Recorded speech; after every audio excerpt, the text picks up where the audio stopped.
নিজের স্ত্রীর সাথে সর্বোচ্চ সুন্দর ব্যবহার করতে হবে ভাইরা। আল্লাহ বলেছেন ওয়াশিরুহুন্না বিল মারুফ, তাদের সাথে সুন্দর আচরণ করো। আমাদের অনেক ভাইরা আছেন বাহিরে অনেক ভালো, কাস্টমারের সাথে ভালো, ক্লায়েন্টের সাথে ভালো, পরিচিত অপরিচিত মানুষের সাথে ভালো, কিন্তু নিজের স্ত্রীর সাথে যা তা আচরণ, বদরাগ আছে না নাই? বেচারের উপরে যত রকমের টর্চার, অবিচার, গালমন্দ, বাজে কথা ঘরে ঘরে।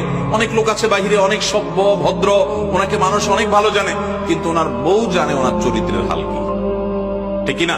এই জন্য নবী করিম সাল্লাল্লাহু আলাইহি ওয়াসাল্লাম বলেছেন যে খায়রুকুম খায়রুকুম লিআহলি ওয়া আনা খায়রুকুম লিআহলি।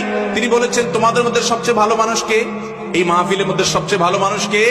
যে তার পরিবারের কাছে, কোন কোন হাদিস তিনি স্ত্রীকে নির্দিষ্ট করে বলে দিয়েছেন যে তার স্ত্রীর কাছে ভালো। অর্থাৎ স্ত্রী যদি বলে দিল থেকে যে আমার সাহেব, আমার স্বামী ওনার মতো মানুষ হয় না, উনি আসলে একজন অমায়িক ভালো মানুষ, এই সার্টিফিকেট যদি বউয়ের কাছ থেকে নিতে পারেন তো আল্লাহর কাছেও আপনি ভালো।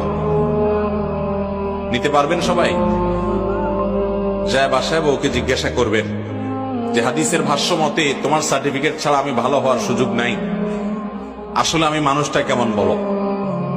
যদি বউ হেসে দেয় পিক করে, তাহলে বুঝবেন যে কাহিনী ভিন্ন। বুঝতে পেরেছেন? যদি হেসে দেয় তাহলে বুঝতে হবে আলামত ভালো না। অতএব স্ত্রীর কাছে ভালো হওয়ার জন্য নিজের আচরণটাকে সুন্দর করার চেষ্টা করতে হবে ইনশাআল্লাহ। অনেক মানুষ আছে এই জায়গা ধরা খেয়ে যাবে। নবী করিম